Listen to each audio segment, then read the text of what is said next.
அர்ச்சு வந்துட்டேன்.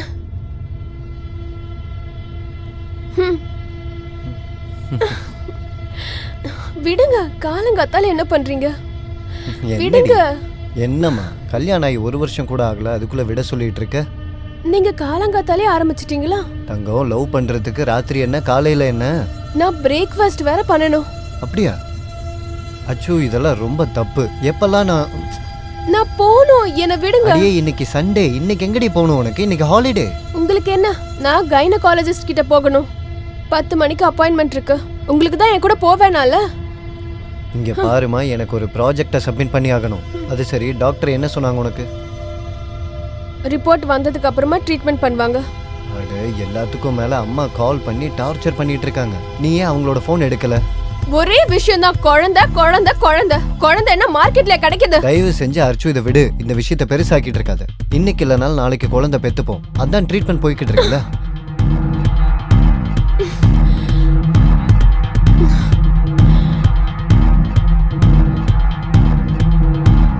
இங்க பாரு அர்ச்சு, ட்ரீட்மெண்ட் தான். இதே விஷயத்த உங்க அம்மாக்கு சொல்லி புரிய வைக்க வேண்டியதுதானே? உங்க அம்மா குறை எனக்கு இருக்குன்னு நினைச்சிட்டு இருக்காங்க. அர்ச்சு, உனக்கும் எனக்கும் எந்த ஒரு குறையுமே இல்லை. ஏதோ கொஞ்சம் காம்ப்ளிகேஷன்ஸ் இருக்கு. இன்னைக்கு இல்லைனாலும் நாளைக்கு சரியாயிடும். அதுக்கப்புறம் குழந்தை கண்டிப்பா வந்துடும். இங்க பாருங்க,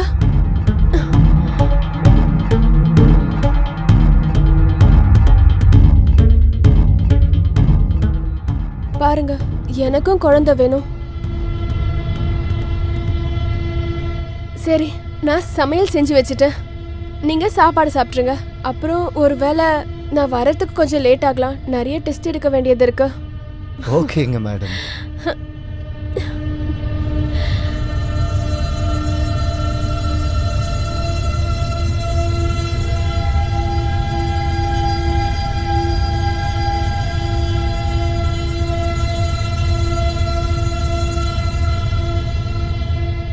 மாமா, வாவ். ஏய் அமிர்தா, நீயா?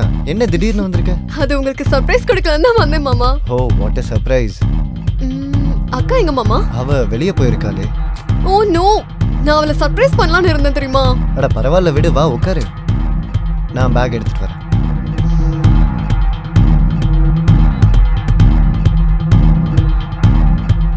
உனக்கு என்ன வேணும்? டீயா? என்ன மாமா, நீங்களும் காமன் பர்சன் மாதிரி டீ காஃபின்னு கேட்டுட்டு இருக்கீங்க. வைன் இல்லையா? வைனா? அட, எனக்கு நீ முன்னாடியே வைன் குடிப்பேன்னு தெரிஞ்சிருந்ததுன்னா எப்போவோ வாங்கி வச்சிருப்பேனே. ஆனாலும் ஒரு விஷயம் இருக்கே. நீ வீடியோ காலில் குழந்தை மாதிரி இருக்க, ஆனால் நேரில் பார்க்கும்போது பெரிய ஆள் மாதிரி இருக்கியே. 18 வயசாயிடுச்சு எனக்கு. நான் இப்போ அடல்ட். அது பார்த்தாலே தெரியுது. நான் செம்ம ஃபிகரா இருக்கேன்ல? அதில் எந்த டவுட்டும் இல்லை. மாமா, ராத்திரியில நான் உங்க பொண்டாட்டி நினைச்சிட்டு என்ன எதுவும் பண்ணிடாதீங்க. அட, நீ பயங்கர ஜாலியாக பேசுறியே. As usual. சரி, அக்கா எங்க போயிருக்கா? உன்னோட அக்கா கைனகாலஜிஸ்ட்டை பார்க்க போயிருக்கா. ஏதாச்சும் குட் நியூஸா? அட இல்லம்மா, குட் நியூஸ் எதுவும் இல்லை. அதுக்காக தான் போயிருக்கா டாக்டர் கிட்ட. என்ன மாமா நீங்க அக்காவை ஃபோர்ஸ் பண்றது இல்லையா? வயக்ரா எடுத்துக்கிட்டு வேலையை காட்ட வேண்டியதானே? ஏய், என்ன வேணா பேசுவியா நீ? மாமா மாமா மாமா மாமா சாரி மாமா, நீங்க கோச்சுக்கிட்டீங்களா? நான் சும்மா தானே விளையாடினேன் உங்ககிட்ட. எனக்கு உங்களோட ஆண்மை மேல எந்த டவுட்டும் இல்ல மாமா. நீங்க ரொம்ப ஸ்ட்ராங்கான பர்சன். நான் ஃப்ரெஷ் ஆயிட்டு வந்துடுறேன். சரி மாமா, நான் இன்னும் 1 வாரம் இங்கதான் இருப்பேன். என்னோட விளையாட்டுக்கெல்லாம் பழகிக்கோங்க. அட,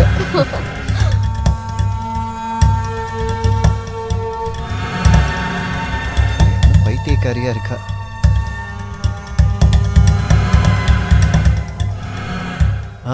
ஷர்மா சார், அடுத்த ஃபைலை சீக்கிரமாவே அனுப்பிச்சிடுறேன். கொஞ்சம் டைம் மட்டும் கொடுங்க. அட, நான் என்ன சொல்றேன்னா மாமா, ஒரு நிமிஷம் இரு. பாருங்க ஷர்மா சார், என்னோட ஒய்ஃபோட தங்கச்சி வந்திருக்கா. நான் உங்ககிட்ட அப்புறம் பேசுறேன், சரிங்களா? சொல்லு. இந்த டெஸ்ட் பேசினால எதுவுமே நடக்க போறது இல்ல. நான் சொல்றத கேளுங்க. நீங்க திரும்பவும் ஒரு வாரத்துக்கு ஹனிமூன் போயிட்டு வாங்க. அப்புறம் பாருங்க. ஆமா ஆமா, உன்ன மாதிரியே ஒரு 4-5 பேர் ஆகணும்ல. இந்த கைனகாலஜிஸ்ட்லாம் இருக்காங்கல்ல, அவங்க எல்லாம் கிளினிக்க மூடிட வேண்டியதுதான். அப்புறம் டூரிஸ்ட் ஹோட்டல்ஸ் எல்லாமே ஓபன் ஆயிடும்ல. சரியா சொன்னப்போ. சரி, ஒரு விஷயம் சொல்லு, உன்னோட காலேஜ்லாம் எப்படி போய்கிட்டு இருக்கு? நல்லா தான் போயிட்டு இருக்கு. உனக்கு பாய் ஃப்ரெண்ட் யாரா இருக்காங்களா? இல்ல. I don't believe it. உனக்கு உண்மையாலுமே பாய் ஃப்ரெண்ட் இல்லையா? நிஜமாதான் மாமா, நான் எதிர்பார்க்கிற மாதிரி யாருமே இல்ல. அப்படி எந்த மாதிரி பையனை தான் நீ எதிர்பார்த்துட்டு இருக்க? உங்கள மாதிரி. அட மாமா பார்த்து. அது மட்டும் இல்லாம நீங்க முதல் முறையா எங்க அக்காவை பார்க்க வரும்போது என் மனசுக்குள்ள என்ன தோணிட்டு இருந்துச்சுன்னா, அக்காவுக்கு பதிலா நான் உங்களை கல்யாணம் பண்ணலாம்னு நினைச்சேன். இதை மட்டும் அப்பவே சொல்லியிருந்தேன்னா உன்னையே கல்யாணம் பண்ணியிருந்திருப்பேன். நிஜமா? நிஜமா தான், சத்தியமா தான். அப்படி இப்பயும் சான்ஸ் இருக்குல்ல? எதுக்கு? என்ன கல்யாணம் பண்றதுக்கு. அப்பனா நீ என்ன சொல்ல வரேன்னா, நான் உங்க அக்காவுக்கு டைவர்ஸ் கொடுக்கணும்? அட இல்ல இல்ல, அக்கா உங்க ஒய்ஃபாவே இருக்கட்டும். என்ன சீக்கிரட்டா உங்களோட ஒய்ஃபா வச்சுக்கோங்க. இந்த சீக்ரெட் பொண்டாட்டினா என்னது? கல்யாணம் பண்ணாம வச்சுக்கிறது தான். இது ரொம்ப கேவலமான ஒரு ஐடியா. எப்படி? இது மட்டும் உங்க அக்காவுக்கு தெரிஞ்சதுன்னா மச்சனிச்சும் இருக்க மாட்டா, பொண்டாட்டியும் இருக்க மாட்டா. புரியுதா உனக்கு?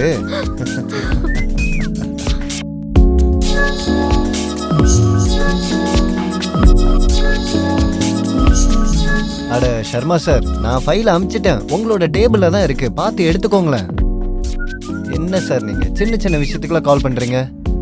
அப்புறம் நான் உங்ககிட்ட சொன்னல, அந்த இன்னொரு கிளையண்ட் உங்களுக்கு ஞாபகம் இருக்கா? அவன் ரொம்ப கஷ்டப்படுத்திட்டு இருக்கான் சார். இல்ல நான் சாருக்கு மெயில் பண்ணிட்டேன், பாப்போம் சார் என்னதான் சொல்றாருன்னு. சரி சரி, ஒன்று பண்ணுங்க, நீங்க கொஞ்ச நேரம் கழிச்சு கால் பண்ணுங்க, அப்புறம் நம்ம ஃப்ரீயா பேசுவோம். ஓகே.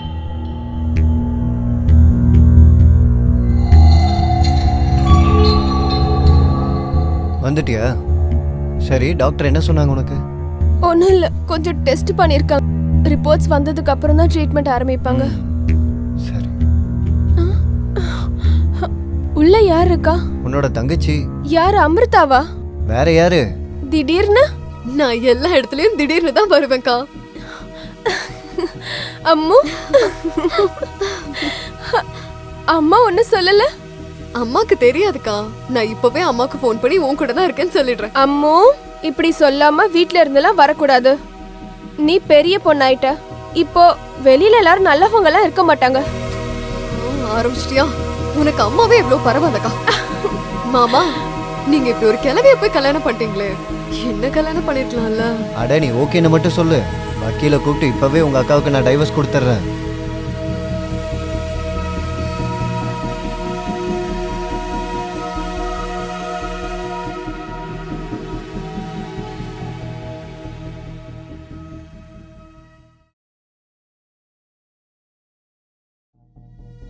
இவளுக்கு புரிய வைக்காம நீங்களும் அவ கூட சேர்ந்து விளையாடிட்டு இருக்கீங்க. அடா இப்ப எதுக்கு நீ கோவிச்சுக்கிற? அவ சின்ன பொண்ணு, கொஞ்ச நாள் எல்லாத்தையும் புரிஞ்சுப்பா.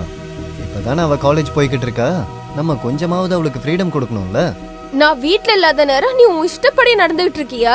உன்னை யாரும் நிறுத்தவும் மாட்றாங்க, எதுவும் சொல்லவும் மாட்றாங்க. நீ உன் இஷ்டப்படி ஃப்ரீயா இருக்க. அக்கா, நான் உனக்காக லஸ்ஸி பண்ணி வச்சிருக்கேன். லஸ்ஸியை குடிச்சிட்டு காமாரு. நான் இதோ வந்துடுறேன்.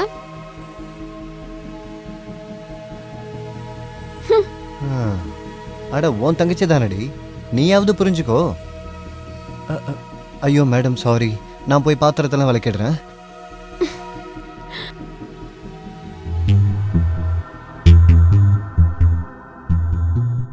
அர்ச்சு பேபி, அர்ச்சு. என்னடி இது நைட்டி போட்டு சுத்திட்டு இருக்க? திரும்ப மூட் ஆயிட்டியா என்ன? ஆபீஸ் போவேனாமா? இல்ல, உடம்பு சரியில்லை. அப்ப டாக்டர் கிட்ட போயிட்டு வா. டாக்டர் கிட்ட போய் போய் என்னால முடியல. இங்க பாரு, நீ நம்பிக்கையை விடாத, எல்லாமே சரியாயிடும். நீ கைனகாலஜிஸ்ட் கிட்ட போனல்ல, சரி நான் ஈவினிங் வரேன், 2 பேரும் வெளியே போய் நல்ல டின்னர் சாப்பிட்டு வரலாம். சரியா? இப்போ எனக்கு லேட் ஆயிடுச்சு, நான் கிளம்புறேன்.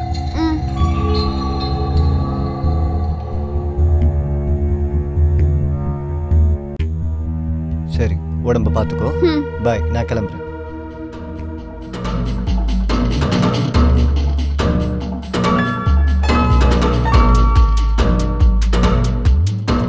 இன்னைக்கு என்ன ப்ரோக்ராம்? என்னம்மா இன்னைக்கு நீ திரும்பவும் ஷர்ட் அயன் பண்ணல? அப்புறம் நான் ஆஃபீஸ்க்கு என்ன தான் போட்டு போகிறது? நீங்க 2 பேரும் என்ன வீட்ல தனியா விட்டுட்டு போறீங்களா?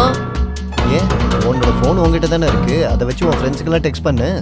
மாமா நானும் உங்க கூட வரேனே உங்க ஆபீஸ்க்கு. நீ என் கூட ஆஃபீஸ்க்கு வந்து என் கொலீக்ஸ் எல்லாம் என்ன கிண்டல் பண்ணணும், அப்படிதானே? இல்ல உங்க பாஸ கரெக்ட் பண்ணி நான் உங்களுக்கு ப்ரமோஷன் வாங்கி தரேன். No thanks. இந்த சர்வீஸ் எல்லாம் உங்க அக்காவுக்கு கொடுப்போம்.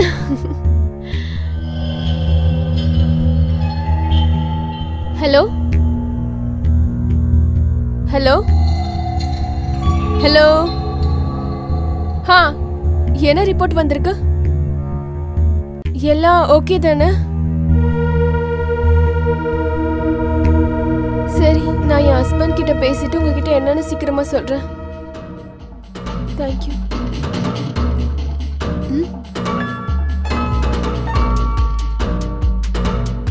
என்னாச்சு? டாக்டர் தான் ஃபோன் பண்ணாங்க. என்னோட யூட்ரஸ்ல எக் ஃபார்மேஷன்ல பிரச்சனையா, ஒரு சின்னதா ஆபரேஷன் பண்ணணும்னு சொன்னாங்க. 2-3 நாள் ஹாஸ்பிட்டல்லே இருக்கிற மாதிரி இருக்கும்னு சரி, சொன்னாங்க. ஆப்ரேஷன் எப்போ பண்ணணும்னு சொல்றாங்க? சீக்கிரமாவே. அப்போ ஒன்று பண்ணலாம், நீ நாளைக்கே டாக்டர் கிட்ட போய் அப்பாயின்மெண்ட்டை வாங்கிடு. நாளைக்கே கூட ஆப்ரேஷனை வச்சுக்கலாம். 2-3 நாள் நானே மேனேஜ் பண்ணிக்கிறேன். அக்கா நீங்க கவலைப்படாதீங்க, நான் இங்க எல்லாத்தையும் கவனிச்சுக்கிறேன். நீங்க பயப்படாம உங்க ஆபரேஷன் மேல கான்சென்ட்ரேட் பண்ணுங்க. ம்.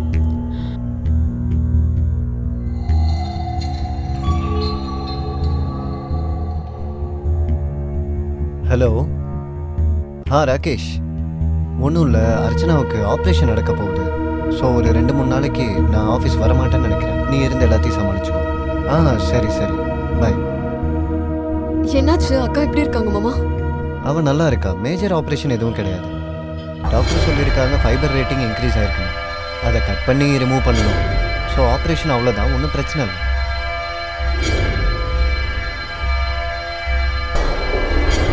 ஆனால் நீ போட்டிருக்க நைட்டி அர்ச்சனாவோட தான் இல்லை?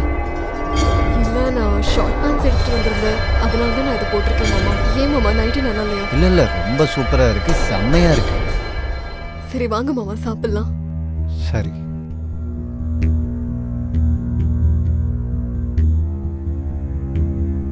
அமிர்தா, கொஞ்சம் சீக்கிரமா வெளியே வரியா? எனக்கு ஆஃபீஸ்க்கு லேட் ஆயிட்டு இருக்கு. கொஞ்சம் சீக்கிரமா தான் வாயேன்.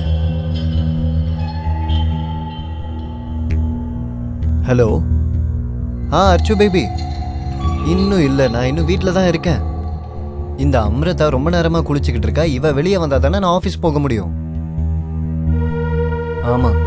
இல்லை இல்லை, என்னால் இப்போ வர முடியாது. ஈவினிங் நான் கண்டிப்பாக வரேன்.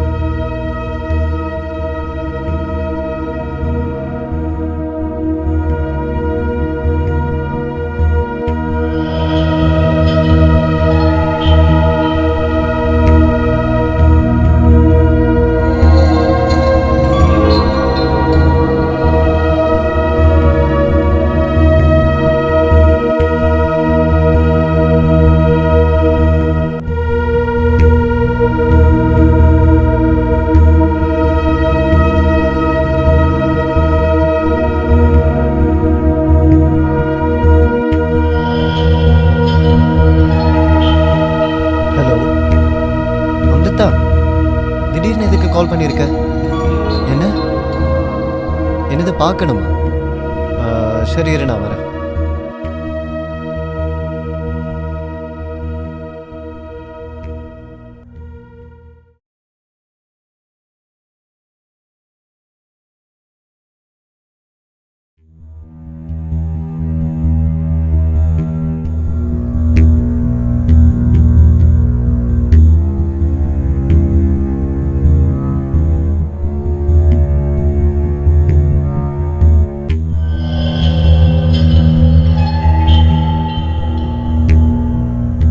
ப்ரெக்னெண்ட்டாக இருக்கியா? நீ ப்ரிகாஷன்லாம் எதுவும் யூஸ் பண்ண மாட்டியா? இங்கே பாரு, நம்ம இதை எப்படியாவது அபார்ட் பண்ணுறது தான் நமக்கு நல்லது. ஆனா எனக்கு அபார்ட் பண்ண வேண்டாம். என்ன ஆச்சு உனக்கு? பைத்தியமா நீ? உங்க அக்காவுக்கு தெரிஞ்சதுன்னா நம்ம என்ன பண்றது? இந்த ஊர் உலகத்துக்கு தெரிஞ்சதுன்னா நம்மளை பத்தி என்ன நினைப்பாங்கன்னு தெரியுமா? நம்ம மானமே போயிடும். என்ன ஆனாலும் நான் அபார்ட் பண்ண மாட்டேன். நீ என்ன பிளாக்மெயில் பண்ணிக்கிட்டு இருக்கியா? நீ என்னை பத்தி என்னதான் நினைச்சிட்டு இருக்கன்னு எனக்கு சுத்தமா தெரியல. நீ எது நினைச்சாலும் அது நடக்கவே நடக்காது. நான் உன்னை கல்யாணமும் பண்ண மாட்டேன். நான் கல்யாணம் பண்ணாம சீக்ரெட் வைஃபா கூட இருந்துக்கிறேன் மாமா. உனக்கு மூளை குழம்பி போச்சா என்ன? உன்னோட வயிறு வெளியே வரும்போது மொத்த உண்மையும் ஊருக்கே தெரிஞ்சு போயிடும். அப்புறம் இந்த உலகமே கேட்கும், இந்த குழந்தை யாரோடது, இந்த குழந்தை யாரோடதுன்னு. அவங்களுக்கு நீ என்ன சொல்லுவ? என்ன பதில் சொல்லுவ நீ?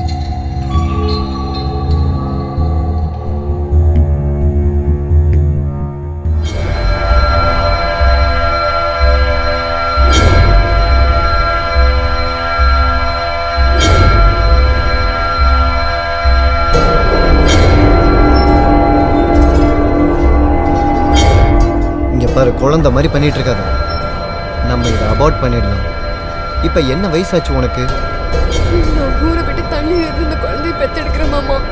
நான் எப்பயும் இந்த பக்கம் வரவே மாட்டேன். நான் உங்ககிட்ட இருந்து தள்ளியே இருக்கேன் மாமா. இங்க பாருமா, உனக்கு புரிய மாட்டேங்குது.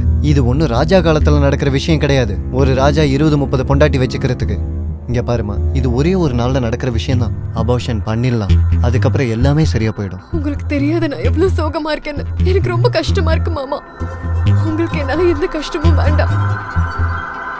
சரி, அப்போ உனக்கு என்ன தோணுதோ அதை நீ பண்ணு. எனக்கு என்ன தோணுதோ அதை நான் பண்ணிக்கிறேன்.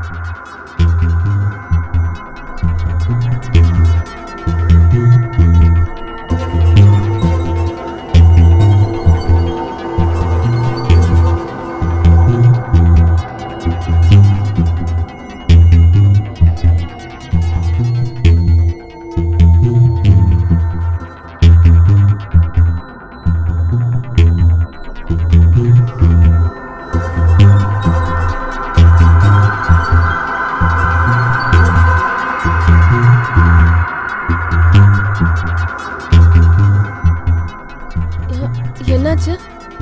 இன்னைக்கு ரொம்ப டென்ஷனா இருக்கீங்க. ரெஸ்டாரண்ட் போறதையும் கேன்சல் பண்ணிட்டீங்க. அட ஒன்றும் இல்லைம்மா, புது ப்ராஜெக்ட்ஸில் கொஞ்சம் காம்ப்ளிகேஷன்ஸ் எல்லாம் இருக்கு. அதுக்காக தான் நான் ரொம்ப டென்ஷனாகவே இருக்கேன். உங்ககிட்ட நான் ஒரு விஷயம் சொல்லணும். ஆனா பரவாயில்ல, நம்ம நாளைக்கு பேசிக்கலாம். எப்போ நீங்க டென்ஷன் ஃப்ரீயா இருக்கீங்களோ. நான் நான் தூங்க போறேன். நீங்க சீக்கிரமா வாங்க.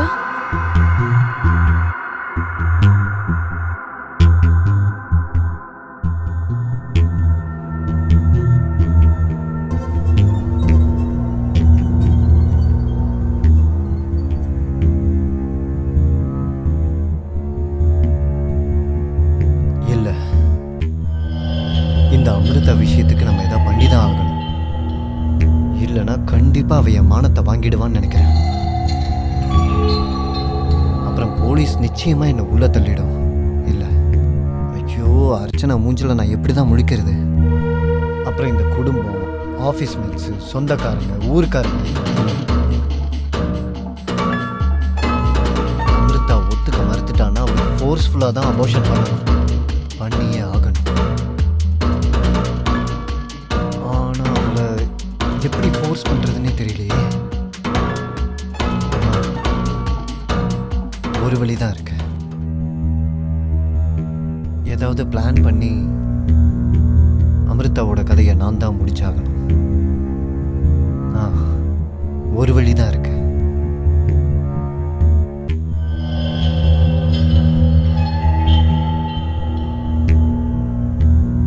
ஹலோ அம்மா, சொல்லுங்கம்மா. அம்மா, அர்ச்சனா தூங்கிட்டு இருக்கா. அவளுக்கு கொஞ்ச நாளா உடம்பு சரியில்லைம்மா. அம்மா, நீங்க மறுபடியும் முதல்ல இருந்து ஆரம்பிக்காதீங்க. அம்மா, எங்களுக்கு ஒரு குழந்தை பிறக்கலன்னா நாங்க ஒரு குழந்தைய தத்தெடுத்துக்கிறோம். வேற என்ன சொல்றது? எல்லா விதமான ட்ரையும் நாங்க பண்ணிட்டோம்மா. இப்ப ஒரே ஒரு வழிதான் இருக்கு. ஏமா நீங்க புரிஞ்சுக்க ட்ரையே பண்ண மாட்டேங்கிறீங்க? அட, யாருக்கிட்ட தான் நாங்க போகாம இருந்தோம்? இருக்கிற எல்லா மந்திரவாதிங்க கிட்டையும், சாமியாருங்க கிட்டையும், டாக்டர் கிட்டையும் போயிட்டோம். இப்ப எதுவுமே பாக்கி இல்லை. எவ்வளோ நாள் தாம்மா வாரிசு வாரிசுன்னு சொல்லிட்டே இருக்க போறீங்க? மா, இங்க பாருங்க, நான் கொஞ்சம் இப்ப டென்ஷனா இருக்கேன். நான் உங்ககிட்ட அப்புறமா பேசுறேன், வைங்க. ஒருவேளை அமிர்தா அமிர்தாக்கு பதிலாக அர்ச்சனாவை போட்டு தள்ளிட்டா. அர்ச்சனாவால் எனக்கு குழந்தைய கொடுக்க முடியாது. அப்புறம் அமிர்தாவோட வயித்துல என்னோட குழந்தை தான் இருக்கு, என்னோட வாரிசு. அர்ச்சனா செத்து போனதுக்கப்புறம் அமிர்தாவை கல்யாணம் பண்ணிக்க வேண்டியதுதான்.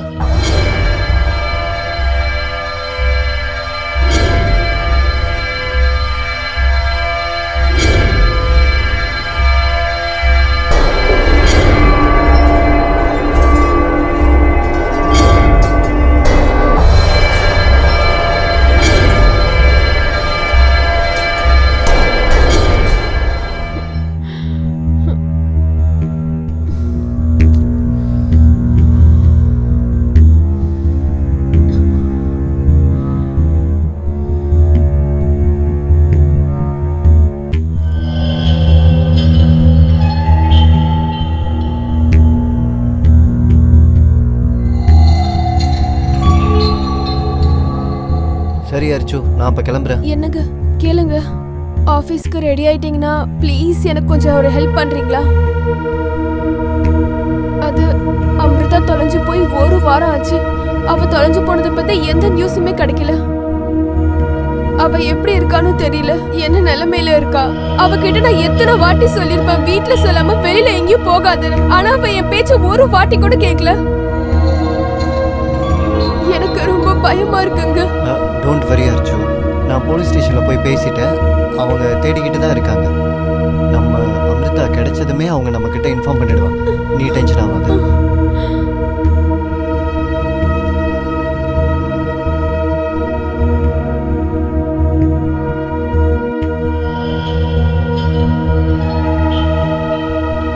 இன்ஸ்பெக்டர் சார், நீங்களா? நானே ஸ்டேஷனுக்கு வரலான்ட்டு இருந்தேன். அமிர்தாவை பற்றி ஏதாவது தெரிஞ்சதா? எங்க இருக்கா அவ? அமிர்தா அக்கா, அம்மு அம்மு அம்மு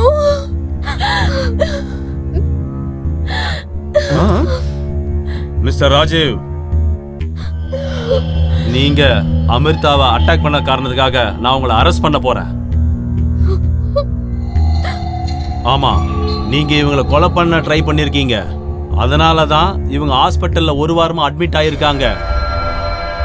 அப்புறம் நீங்க தான் இவங்களுக்கு அபார்ட் பண்ணி விட்டுருக்கீங்க, புரியுதா? என்ன சொல்றீங்க நீங்க? அபார்ஷன் பண்ணிருக்காங்களா? ஆமா, ராஜிக்கும் உங்க தங்கச்சிக்கும் நடுவுல இல்லீகல் அஃபேர் இருந்திருக்கு.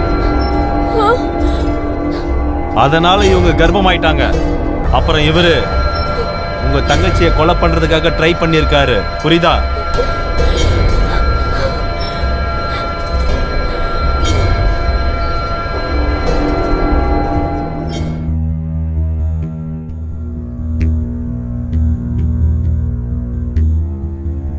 சொல்றா, சொல்லு.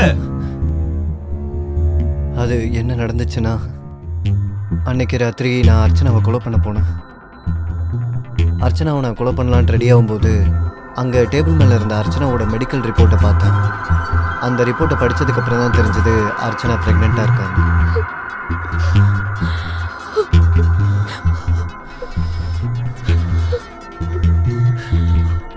இப்போ என்கிட்ட 2 சாய்ஸ் இருந்துச்சு. நான் என்ன முடிவெடுத்தேன்னா, அர்ச்சனாவை கொல்ல வேண்டாம்னு தான். அவளுக்கு பதிலாக அமிர்தாவை கொண்டுடலான்னு நினச்சேன். ஆனால் அவளுக்கு நேரம் ரொம்ப நல்லா இருந்தனால அவள் தப்பிச்சிட்டான். என்னோட விதி தான் சரியில்லாமல் போயிடுச்சு. தப்பு பண்ணி மாட்டிக்கிட்டேன். மிஸ்டர் ராஜீவ், நீங்க ஒரு பொண்ணை அட்டெம்ப்ட் மர்டர் பண்ண ட்ரை பண்ணதுக்கும் இன்னொரு பொண்ணை ஏமாத்துனதுக்கும் உங்களை நான் கைது பண்றேன். வா.